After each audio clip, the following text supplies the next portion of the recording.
Hello, everyone, and welcome to our stream this evening.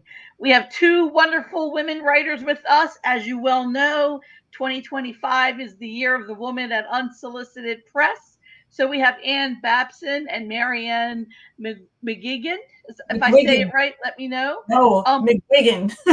okay, but before we begin, I want to let everyone remind everyone to smash the like button, heart us on Instagram, and also if you have any comments or questions, or during the readings, comments and questions during the Q&A, if you post them in the comments section from wherever you're watching, we will be able to read them and let everyone know what you've said or your question. So, welcoming with us tonight is all you out there, and tonight Ann Babson and MaryAnn McGuigan Yes. they're both originally from New York, so we have two big Apple ladies here tonight. They've been transplanted to other states, so we are going to hear all about how they're writing, all about their work, poetry, and fiction this evening. Thank you so much, ladies, for joining us tonight. We start in alphabetical order, so we're going to go first Ann and then MaryAnn. And thank you all for being here. Ann, would you like to tell us a little bit about what you're going to read and from what book it is? I'll gladly do that. I first just want to thank Unsolicited Press for inviting me. Unsolicited Press has been very good to me. It's a publishing house that publishes so many interesting writers, and I have been blessed to have two collections already out. My first was called Polite Occasions. My second one was about the pandemic called The Bunker Book. And I have a new book coming out in 2026 about our divided America called Crossing State Lines. And what I'm going to read is one long poem for Crossing State Lines. And I just want to say a word about what I'm doing in that book. It's strange. I tried to figure out a way to talk about our culture right now. I write about the American experience, which means I'm not writing heartbreak poems. I'm not writing functional childhood trauma poems. I'm writing about where our culture is. And I don't surprise anyone who's from the United States when I say that our culture has been deeply divided and there have been bitter feelings. And so I found myself writing poems in two voices that seemed to me to be on polar opposite sides of a divide. One from the past and one from contemporary times. I have for the conservative side, I found myself, much to my surprise, writing poems in the voice of Liz Cheney, who is not a poet, in case you haven't noticed. She talks like she's a spreadsheet. So I had to make poems happen around her, but we, the reader, can see the poem happening to the empirical and hard-boiled Ms. Cheney. And then I wanted, because as a Brooklyn girl, which I certainly am, to have a voice from Brooklyn. And I thought about contemporary voices, and I found myself on the granddaddy of all composers, who is in Brooklyn, Walt Whitman, because he loved this country and he wanted to say so much about our promise throughout his life. And so this poem, what happens in the book, before I read the poem, I have Walt Whitman and his gay boyfriend, whom he referred to as Camarada. Whitman was gay. Spoiler alert. Everybody sort of knows that in the poetry world, but perhaps not everyone does. They come back from the beyond, and they move back into Williamsburg, Brooklyn, with long beards and dungarees, and fit right in. But they decide to try to solve the problem of our divided America, and they end up going ice fishing with Liz and Dick Cheney. And somehow this solves none of our problems, and yet all of them.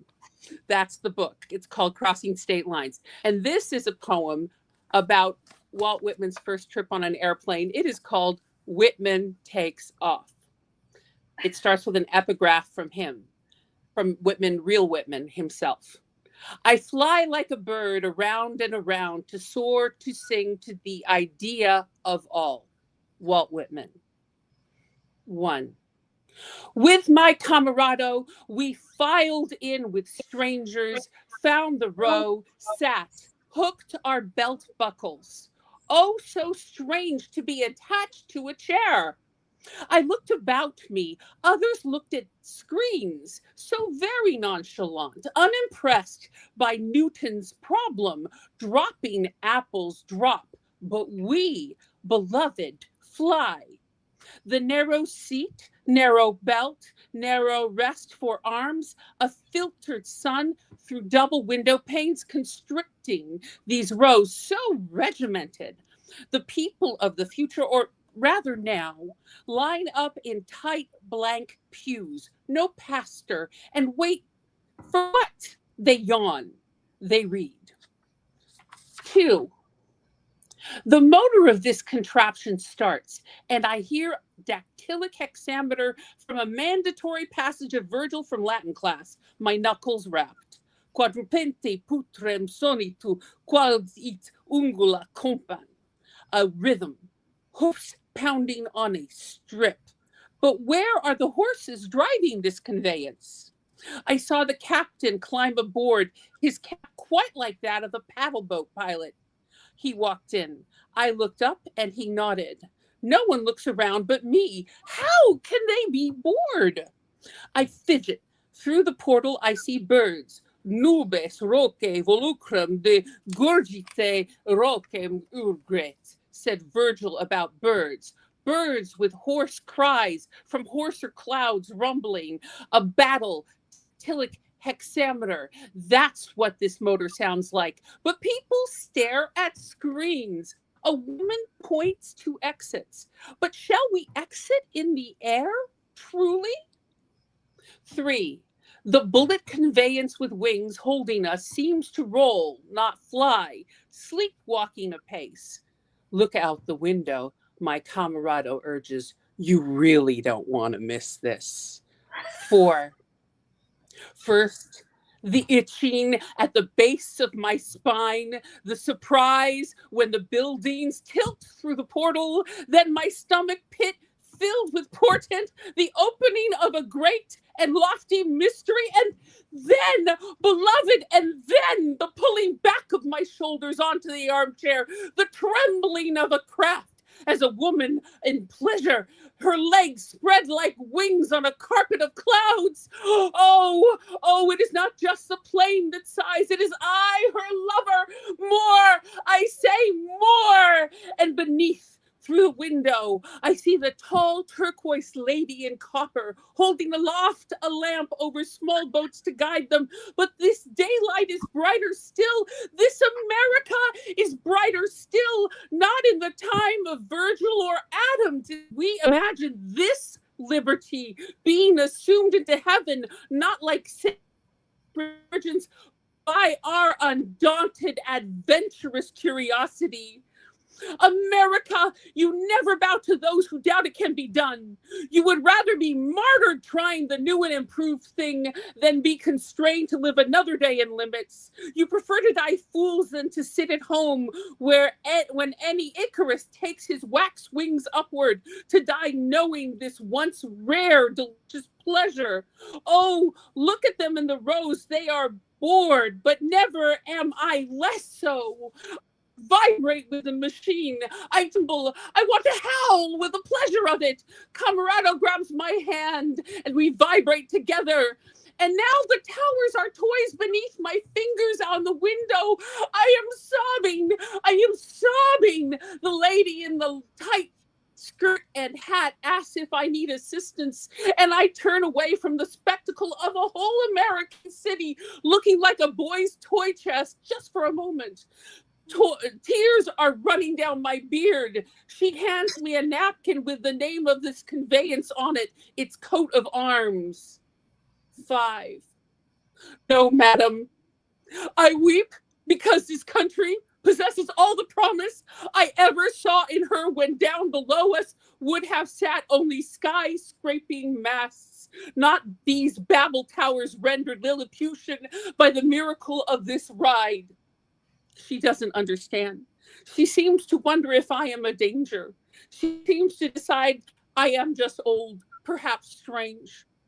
I weep, madam, in joy, no sorrow, and I could swoon with the heady satisfaction of a great promise kept, made to me decades ago, that this country would make every wonder of the ancient world seem petty, that America was even better than its murders, its graft, its unchivalrous conduct, its wars.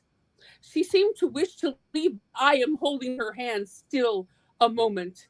Madam, what a perfect, delicious satisfaction, a nirvana of sensation, just to know how right I was about us. Yes, all of us.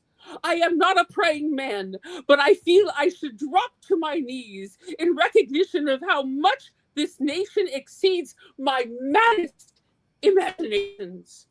I weep some more. Camerado handed me more napkins from the lady. He told her I'd be fine. I am fine. I am fine and finally attuned to this triumph over gravity. 6. Oh, my America.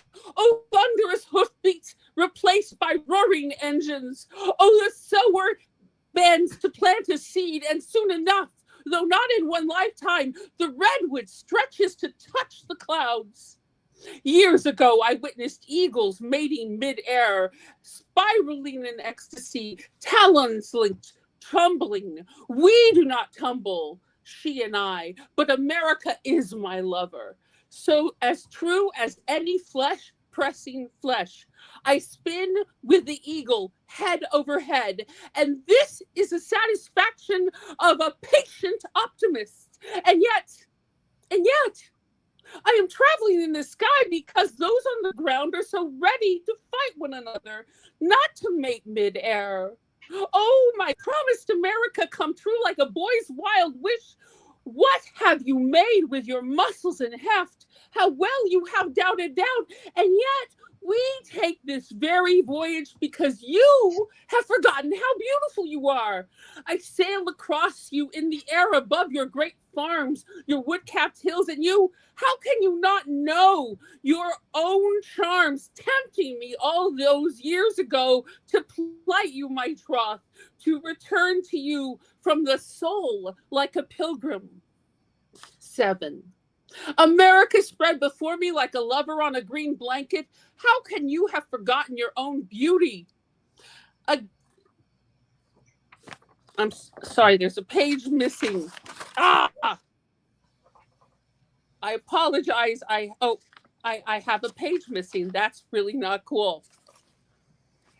Anyway, he recalls the Civil War. That's what you need to know. He nursed, real Whitman nursed soldiers.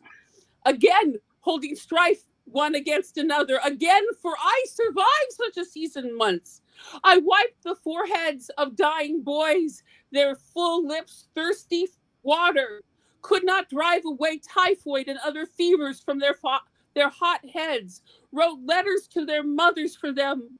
Why would you tempt fate again? I stare at you from above the clouds, beloved, marveling at your shapely contours. We fly over mountains too tall to climb, as if we were Sherpas of the air, America. Why do I cry?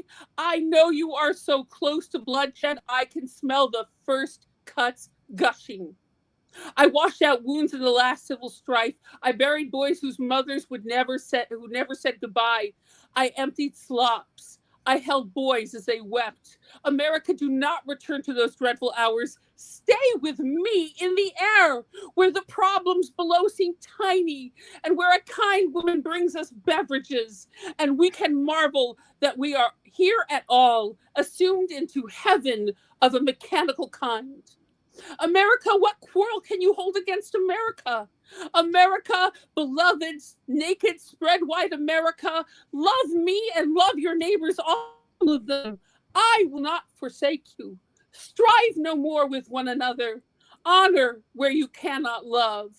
Love where you cannot understand. Abide, my America, beloved. Abide. That's my poem that I wanted to share. I need a sip That was of soda. amazing. That was absolutely amazing. And funny. Thank you. Very funny. I'm glad you saw both the humor and the pathos in it. That was what I was going for. Well, you I find succeeded. Whitman a lovely person. I'm so fascinated by the work of Whitman. I got the idea of including him in my book when I was contemplating this problem because I once got a rejection from the Paris Review.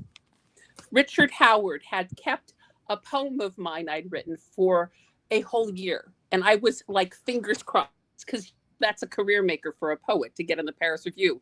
But he wrote me back a note saying, I have rejected this because you simply sound like too much like Walt Whitman. And I'm like, oh, slap me again. That felt good. You just compared me to the father of American poetry. I'll take it. I'll take it twice if you want to. Smack, smack. But so I knew I could write in his voice. And I found him the best narrator for what I wanted to say about this problems. I do see us as a country with enormous promise and many, many good-hearted people in it.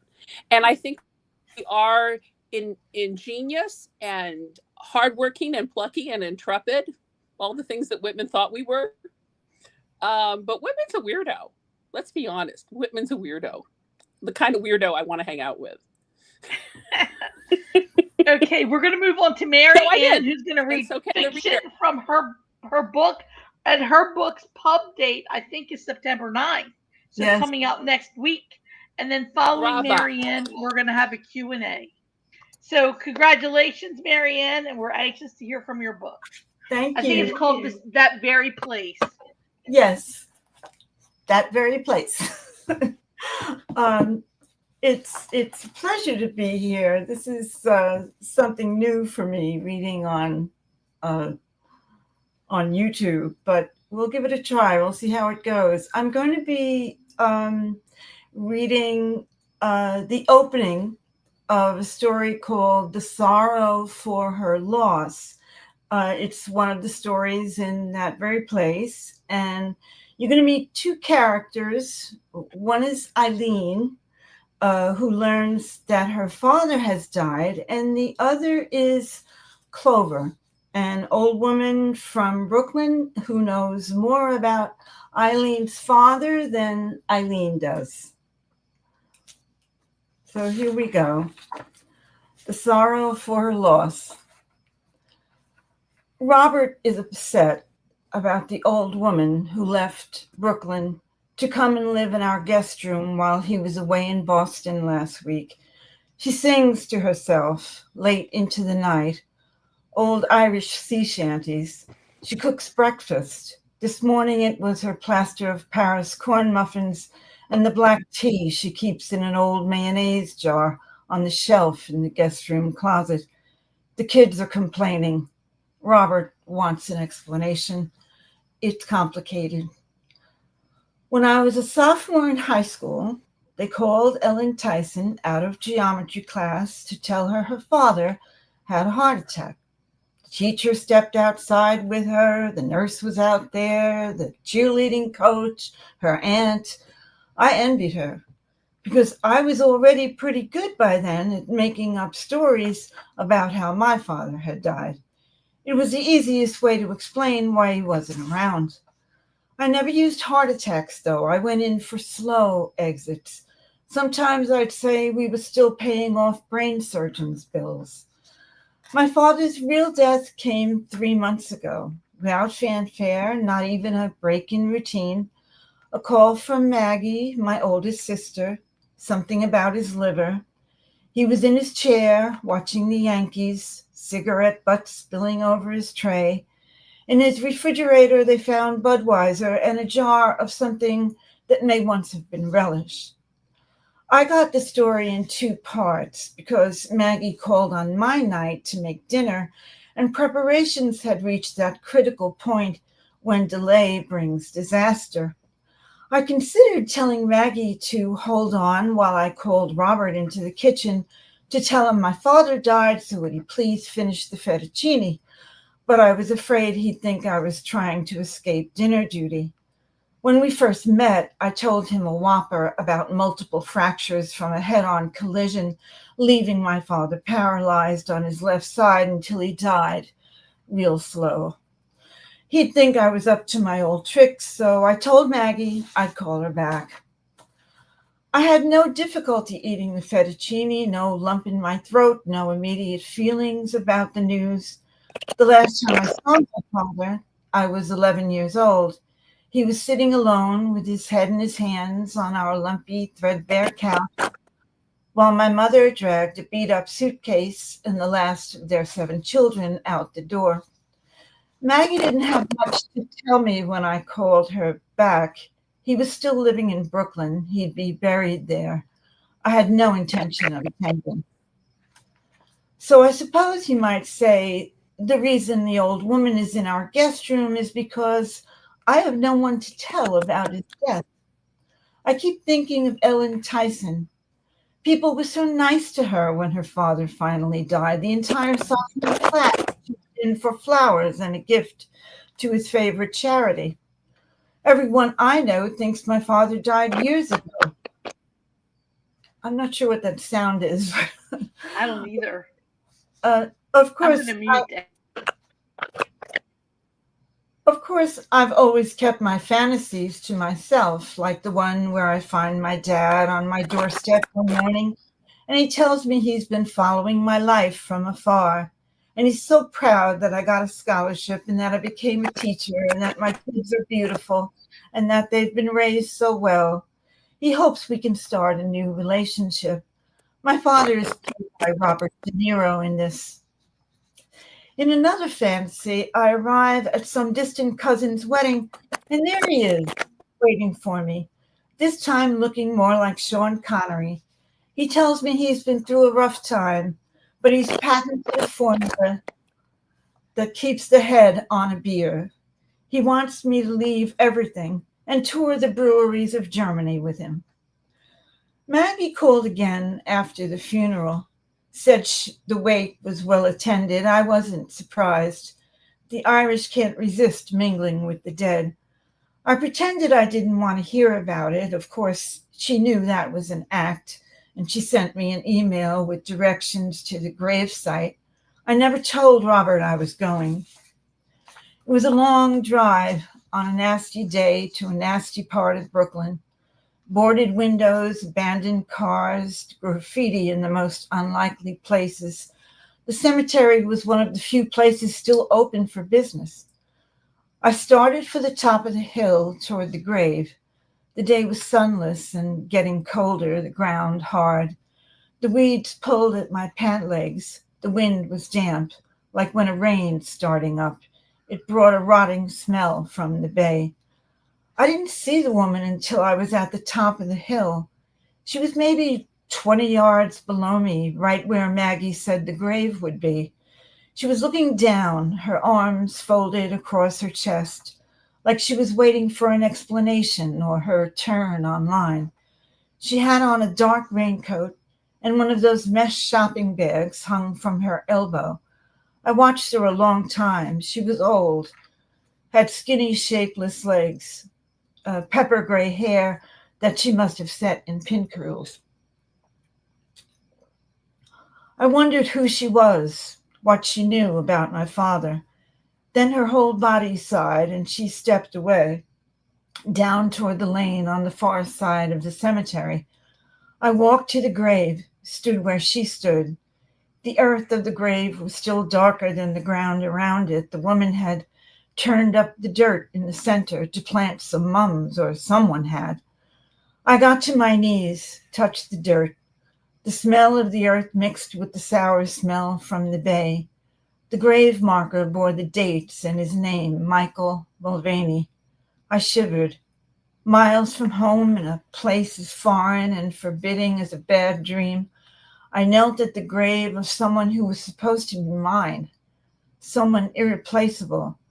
But I had no sense of that, no ache. But the flowers stirred something. One person, at least, had cared enough about him to say goodbye, and that made him seem less like a stranger. I wanted more. Not De Niro or Connery. I wanted the real guy, the true story. I had a right to it. I stood up, expecting to see the old woman near the gate maybe, but she wasn't there. I felt frantic then, afraid I'd lost the only link to him. I ran to the exit, panicky. I didn't see her anywhere. How could she have walked so fast? I wandered for a block or two away from the cemetery into the neighborhood's colorless streets. Just ahead, 5 or 6 boys had staked their claim to the corner. They drummed a violent rhythm against the mailbox. I didn't want to pass them, so I turned onto 45th Street, 46th. I couldn't be sure because the street sign was decapitated. But there she was, the woman with the silly mesh shopping bag coming out of a grocery store just down the street. "Hey," I called. "Wait." She stopped, eyed me suspiciously as I rushed across the street toward her. "So, you're the one who was in the cemetery," she said when I got close. There was a brogue. "May I talk to you?" She sized me up with an ungentle glance. "You knew him?" I said. "Knew who?" "Michael Mulvaney." "And what difference is it to you?" The woman left me there, continued up the street, but I caught up. Do you mind if we talk?" I said. But she gave me a side look, kept moving at her own pace, as if to say it was no concern of hers whether I talked or not. "My name is Eileen," I said. She stopped walking then, looked at me more carefully this time. "Ah, his youngest girl." "Yes," I said, wanting more, but she moved on, went silent again. I walked beside her, waiting. Several blocks went by, blocks of windowless buildings, children inexplicably joyful in their abandoned Chevys. The woman seemed to sense my distress at how run down everything was. The storefronts drab and bare, the buildings desperately needing repair. "Don't be thinking this wasn't a fine neighborhood at one time," she said. "Of course," I said, as if I understood. We came to her building, a 6-story wreck of a place, different from the others only because it was still inhabited. Her apartment was on the 6th floor. I saw the tension leave her face as she worked the stubborn locks to get us in. Come into the kitchen," she said. She moved more slowly now, looking older than she did in the street, as if it was safe to let some of her defenses down here. She got the kettle, filled it with water, and put it on the stove, then took an old mayonnaise jar down from a yellowing metal cabinet. "We'll be needing some tea," she said. The tea in the jar was loose and black. "You knew my father a long time?" She spooned the tea. "Now, where is it you're living again?" Maybe she hadn't heard me. "Homedale," I said. "And what part of Jersey is that?" "Central." I let her finish fussing with the tea. "Did he tell you much, about his family?" "I suppose it's lovely there." She glanced toward the window, frowning. Yes, it is," I said, ready to give up on getting an answer. We stayed quiet. The boiling water began to rattle the kettle. I tried again. "Did he talk much about us?" "Us?" "His kids." "Who? Michael?" "Yes, my father." I managed not to roll my eyes. "Your father was a good man. He liked to drink, I'll give you that, but he was a good man all the same." She poured the water into a small teapot, then wrapped it in a tea cozy and brought it to the table. "I guess he talked a lot about the past. When he drank." "We talked. He knew you were living in Jersey." "Really? He did?" "I understand it's a mansion of a place you've got." "Well, it's no mansion, but we're comfortable." "More rooms than a boarding house, I heard." "I guess we have plenty of room." "Plenty, is it?" She settled herself into the chair opposite mine. as if to consider this concept. In Derry, it was only Protestants had plenty. A roach slipped out from behind a cabinet mounted just above us. The woman didn't see it. I pretended the same. And you've got a guest room there, no doubt. And that's where I'm going to stop.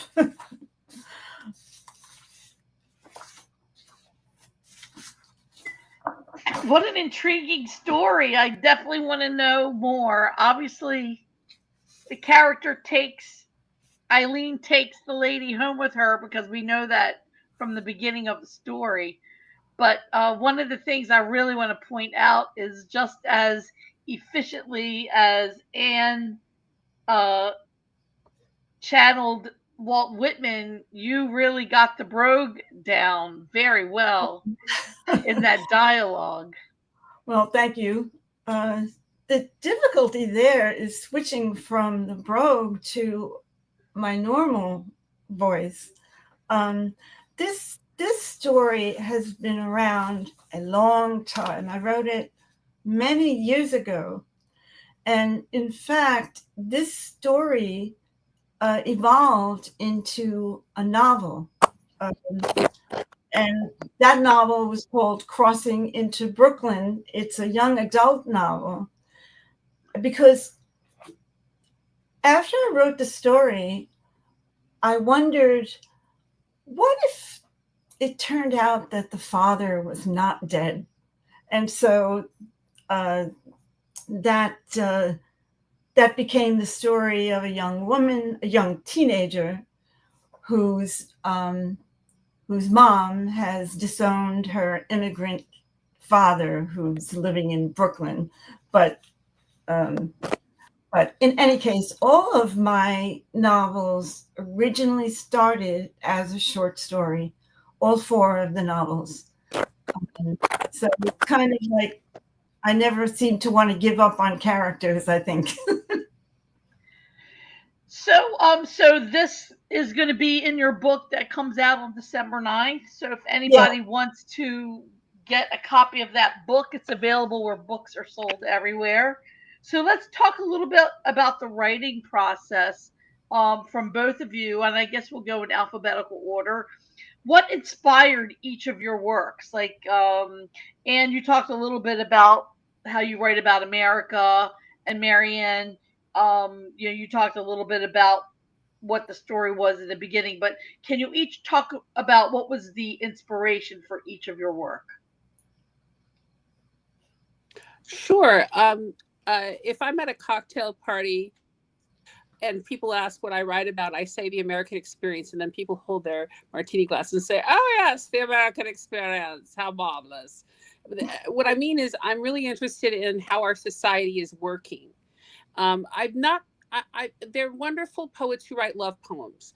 Sylvia Plath cornered the market for excellence in dysfunctional daddy homes. Let us get no, the world does not need to hear anything like that from me. But I am very interested in taking the temperature of our culture at periodic moments, and I've done that in multiple ways. And one of the things that I find myself repeatedly doing in my work, clearly in this one, I have resurrected a literal dead poet for the purposes of a conversation our time. But I have written books repeatedly that take old text, like an old book, and puts it right next to our time. My first title with that won a prize was called The White Trash Pantheon, and I took the ancient Greek myths and set them in the American heartland as a way to talk about white privilege and how in a small town in America, it's the mayor's wife who always wins the bake sale, even if her pie wasn't the best. And that one won a prize from the Southern Writers Southern Writing Conference as being authentically Southern, which is kind of insane because I'm, spent so much of my time in South Brooklyn. That's my South before New Orleans, where I live now, and have lived now for many years. And before that, Mississippi. But were solicited press in which Emily posts the Book of Revelation meets the ladies with a lot of plastic surgery at Mar-a-Lago as a way to talk about that time. And then during the pandemic, Unsolicited Press once more published me. I wrote something called the Bunker Book. There was a medieval literary form called a plague tale, things that people told each other while they were hiding out from the plague. They knew to quarantine. They didn't understand what was going on. They didn't have germ theory. They had no idea what a germ was. And so you could imagine how terrifying it would be if you had no idea what a disease even really, what made it function, and you had to hide from literal Black Death. And so there are multiple medieval works that are of plague tales, notably the Decameron. I'm sorry, the Heptameron. The Decameron is a feminist work in French. But I decided to imagine what a medieval plague tale would look like in our pandemic era, and that got published. So this is my latest, taking really old text and putting it next to our time. For me, it seems to, it's not that I say, oh, I should do this over and over again, but I find myself doing it because I'm so deeply engaged with much older writing as well as newer writers. And I find it whimsical and delightful to try to imagine, as a way to talk about our times, what we've already possibly heard from other authors of other eras. Yeah, I would imagine our time would be super shocking, not only in all the things that we do with our technology, but even in how we dress. I often, as I'm walking around watching people in leggings, thinking that the pilgrims must think that we're from outer space because everyone's wearing leggings, just about, or t-shirts and jeans. Yes, definitely. Well, they actually thought you were going to literal hell if you were so proud as to wear buckles on your Puritan shoes. That was enough to get you sent to hell. I don't know if it was in a handbasket or not. That might have been too proud. Good for you. So we're all a sinful lot, us future people. So, well, for the Puritans, almost everyone was. So, you know, they did a couple good things, but honestly, they were very uptight in ways that the rest of the people who settled this continent from Europe, they weren't willing to do it. I mean, in Philadelphia, the only real rule in colonial Philadelphia was don't burn the buildings down. Basically, anything else went. So the Puritans, you know, yeah. I don't think they would have approved of literally even this conversation that we're using, this witchcraft known as video. And MaryAnn, what inspired your intriguing story about a woman who's confronting the death of her dad, and what happens in, like, why did she talk about why her father, that her father died many, many times? I think it's hilarious how she killed off her dad. Most of my fiction comes from feelings that I've had personally, or events that I've experienced personally. And this particular story, I do remember making up stories when I was a teenager that my father had died when he was very much not dead. So there will be this little kernel of real life in each of my stories. I don't know that. There's that sound again. What on earth is that? It must be your mic is hitting against something, or somebody's mic is hitting against something. Well, I don't know that there's a common theme in my fiction. Certainly, I write a great deal about the Irish American experience because that's the experience I know. I'm the sixth of 7 children, and I'm very much influenced by, I I can tell you that sound is driving me. Maybe there's a squirrel in my computer. It's actually somebody's mic rubbing against papers or something. Okay.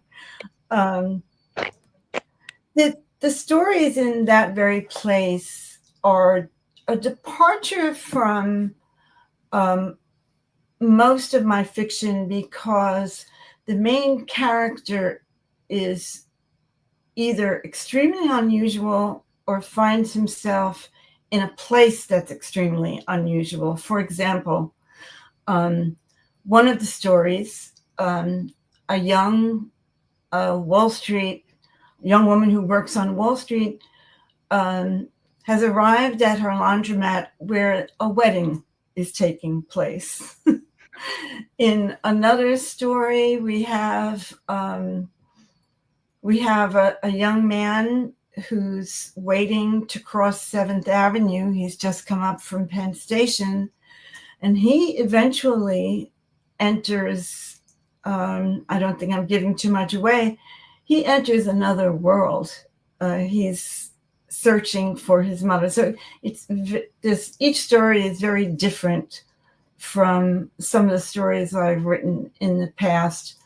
My first story collection was entirely about one Irish family, and the characters appeared and reappeared in each story.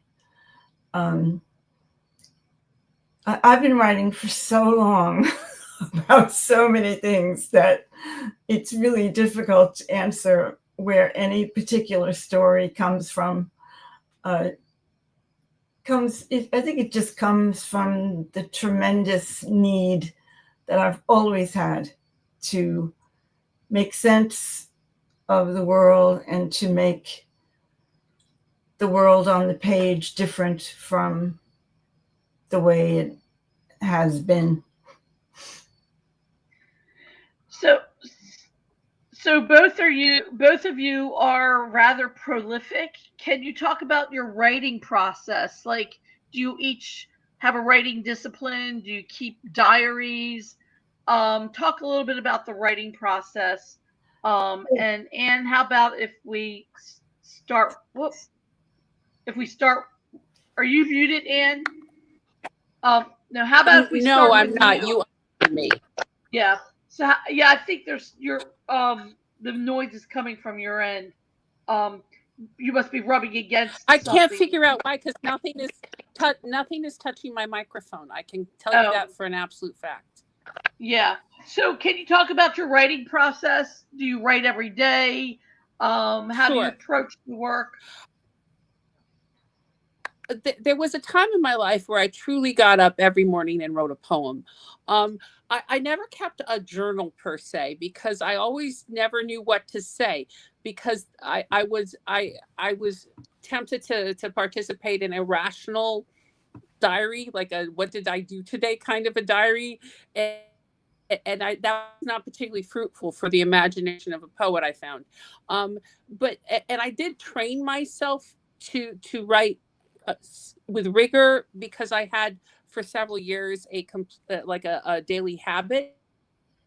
But what I realized at a certain point, when I had sort of started to publish and was already I had found my voice, such as it is, that I realized that I had a pattern of inhaling things from my world that were not necessarily rationally connected, and exhaling some piece of literary work, particularly in poetry.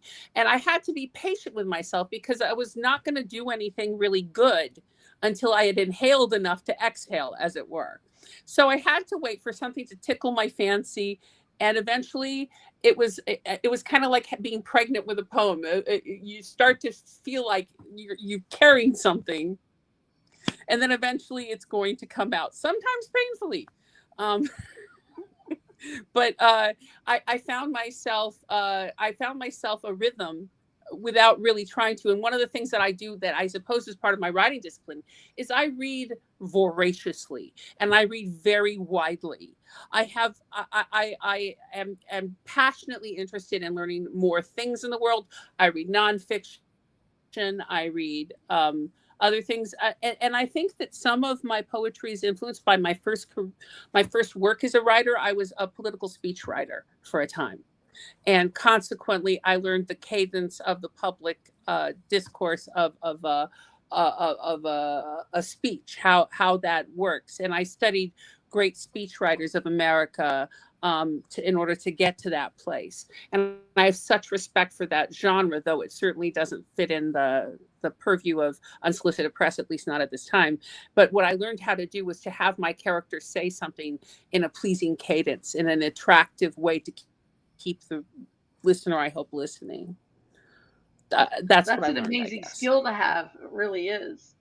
And MaryAnn, can you talk about your writing process? Do you write every day? Are you disciplined? Do you keep diaries? For most of my life, I had no regular time to write. I was working full-time in very demanding jobs. And so I would write when I had the time. I would write while I was on business trips, on planes. I wrote on trains. I remember one time sitting in our family room, and my son bounced a basketball off the back of my head while I was at the computer writing. So I stole whatever few moments I could piece together to write. At Little League games, again, while I was traveling. And I retired, I guess it's quite a few years ago now, but it was delightful because I could finally have the time to set my own schedule. But of course I didn't. I continued to edit freelance and I stayed busy. So I think I enjoy writing on the run. And so when I'm on a roll, though, and by that I mean if I am in that place, I can just keep going. I don't know what time it is. I don't know if I've eaten. I don't know if the phone has been ringing. The same is true for when I'm rewriting, even though I call it my editor's brain is in gear at that point. But it can be very absorbing. And so at those times, I can really stay at it for many hours without even realizing how much time has gone by. But my writing discipline has been comical because it's been so haphazard. I think that describes a lot of women, especially people who are mothers, who have children or who have full-time jobs or both. Writing on the run. I read a story of one writer who she and her husband were moving cross country because they were for his job, and she actually was in the moving truck and she set her typewriter on the washing machine and wrote standing up with her typewriter on the washing machine or some such craziness like that. I think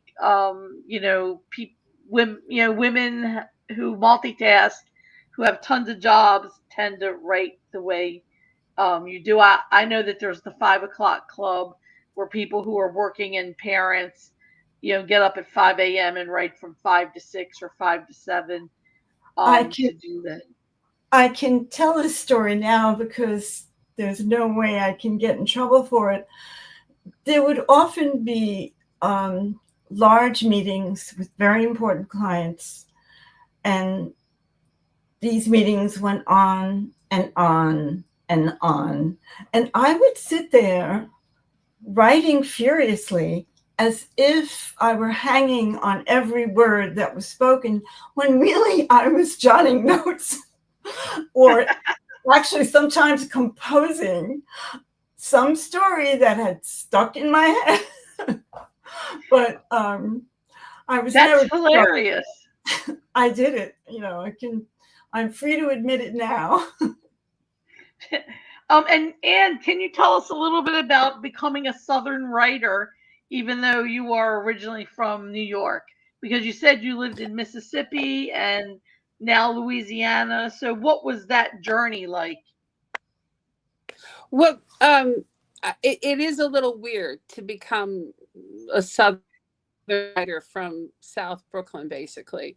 Um, but I was a Southern reader from the time I was in high school. I read Southern writers. I couldn't get enough of them. I found their world fascinating and frankly exotic compared to where I am. And so like I once got in trouble in school because I wasn't paying attention to Moby Dick, which is still a book I do not like. I hate that whale. But I was reading Tennessee Williams plays voraciously. I read all of his main plays, all of his one acts, and I read his memoirs when I was 17 in high school.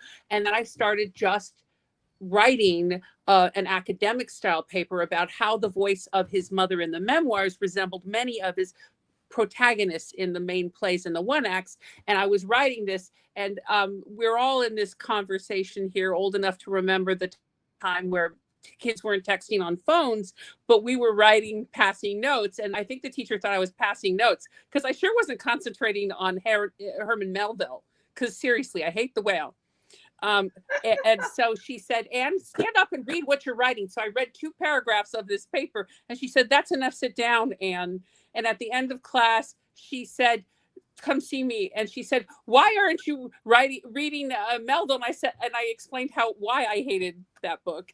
And she said, let me see what you've written there. And it was like 17 pages of the draft of a high school senior, pretty serious academic paper. And she actually was very cool. And she said, this is an incredibly good and well-researched paper you've put together. I'll accept that in lieu of a paper about Moby Dick. To which I was like, and I was reading Southern story writers, and even though it's a super problematic book, I was taken by the skill of Margaret Mitchell in Gone with the Wind. I didn't embrace the politics at all, but it's hard to write a novel quite so well constructed as her novel. And I was trying to learn, and I wanted to see this world. And nobody makes me, to this day, laugh harder than Mark Twain makes me laugh. And I was in my job in Brooklyn. I was an educational project manager at the time for a not-for-profit there working for. And I had vacation days I was going to lose. And I was reading Life on the Mississippi by Mark Twain. And I realized it's a scandal. I have never seen the Mississippi River, the largest river in my country, and I've never even seen it. And I couldn't afford a big vacation, but there were really cheap tickets between Jackson, Mississippi, and LaGuardia. So I thought, okay, I don't know anything about the blues. I'll go down the blues highway. I'll learn something, and then I'll come back to New York for my job. So I got to Jackson, and went to Vicksburg, which is at the base of the Blues Highway, Vicksburg, Mississippi, which was the home of a historic Civil War battle as well. And went to the one place that had frozen lattes in town. And there were these 2 chemists playing chess. One was an older man, older than me, and one was about my age. And he had Southern manners. He was very charming. And he said to me, well, I could show you historic mansions that are not listed in guidebooks around here. And I kind of did the Brooklyn math on him of like, I don't think he's a mugger. I think he's fine. And I've got my own rental car. So if he turns out to be a creep, I can zoom off. It'll be fine. And what I didn't know, he said, I just have to make one phone call before we go. And I only found out about this when he proposed to me. He called his office and he said, I need all my vacation days for the year right now because I met the woman I'm going to marry. Oh my And God. a year and a half later, after dating, he got down on one knee on the banks of the Mississippi River, the river I'd come to see, and proposed to me. And it was a big decision, of course, to change my life so much as to leave New York City and move to a comparatively much smaller town in the South. But I enjoy adventures. I'd lived abroad. I'd lived a lot of other places. And so I said yes. It wasn't just a romance. It was also, I realized, a massive change in my life. And I wrote for some years a blog, which I think is still on WordPress, called the Carpetbaggers Journal, which is basically a weekly joke about me being awkward in the South with factual information about the South. But it was also more complicated than that. And I got quoted on the radio. I got a PBS documentary put a blurb of something I'd said about their documentary on their website. And I also got death threats from the Ku Klux Klan when I talked about voter suppression in the South, serious enough that the FBI talked to me twice. And I consider that, like Fannie Lou Hamer, another person who was living in Mississippi when she was threatened by the Klan, said, if they're shooting at you, you must be doing something right. So seriously, what else did I want them to applaud me? No, death threats are a compliment from the Ku Klux Klan. And so especially for a New Yorker. The police. Well, seriously, I mean, don't mess with Brooklyn is what I'm saying. But in any case, as you see, I've survived the Klan, and now I live in New Orleans because my husband's job moved here, and then I got a job working at Southeastern Louisiana University, where I teach writing and literature. And this is a magnificent town for Southern writing. It is truly, as you all know, I'm sure, a hub of American literature where Capote, Tennessee Williams, and many other writers have come through here. And right now, it is a really interesting place where I see increasing efforts to integrate Southern literature. I was on the editorial advisory board of the Podunk Review, which is an anti-racist Southern journal. And it was a wonderful way to have conversations with people like Maurice Carlos Ruffin, who is a great novelist. If you haven't read We Cast a Shadow and some of his other subsequent work, he's a genius writing about What's the American his name experience. again? And there's Maurice Carlos Ruffin, Ruffin. The first book is called We Cast a Shadow, and he's up to book 3 or 4, and I think one of his books is being optioned for a movie. He's a very cool guy, and he writes about American problems set in the South. There's this poet who just kicks my behind. She's so brilliant, and I don't even know what she's doing. I'm very good at analyzing poetry, but there is this poet. She's had her first book out. Her name is Charisma Price, and she wrote a book called I'm Always So Serious. And that book, it sneaks up on me. She's describing something, and it's clearly evoked. And it's beautiful. And there's a little twist, and I can't even see where the twist is coming from or what the twist is exactly. All I know is I'm curled up on the floor, sobbing in a fetal position, because finally now I know what it means to be alive. Over and over again, her poems make me do that. She's a genius, and I've actually asked her, how does she do it? And she shrugs, and she doesn't really give an explanation. She's not a flamboyant reader. She's brilliant. She teaches at Tulane. She's magnificent. And I'm friends since childhood or since teenagehood with Nicole Cooley, who's now living in the North. She grew up in New Orleans, and I know her father, Peter Cooley, another poet.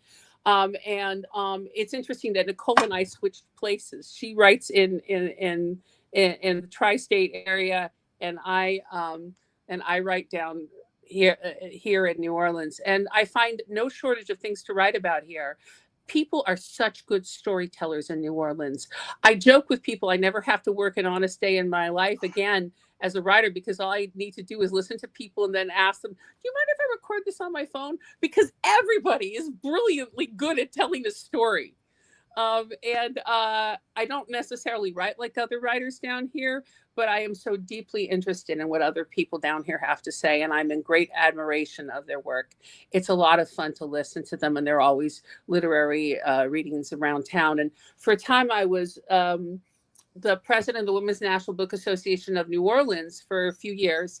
And I basically would do all these writer interviews, kind of like you're doing right now, Rosalia. But I was like Chris Farley on Saturday Night Live, because basically I would say, remember when you wrote that thing? That was awesome. How come you're so awesome? I was, I may have asked deeper questions than that as well. But honestly, I was as much a fan as I could possibly be. If anybody needs a place to write New Orleans, you could do worse than New Orleans. Well, I think you've inspired us all to consider going to New Orleans and going to some of the festivals or looking up the conferences there.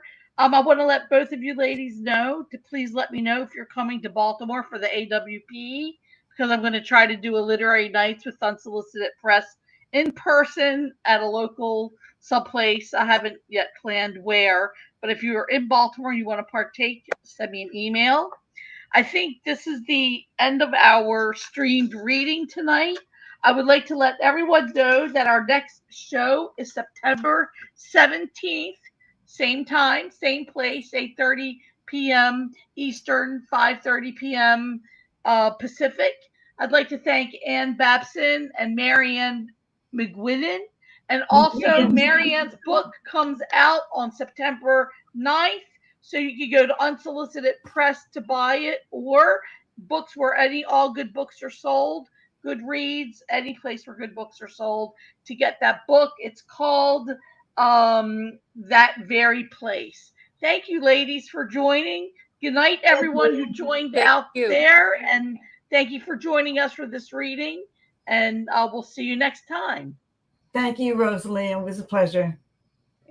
Thank you, Rosalie.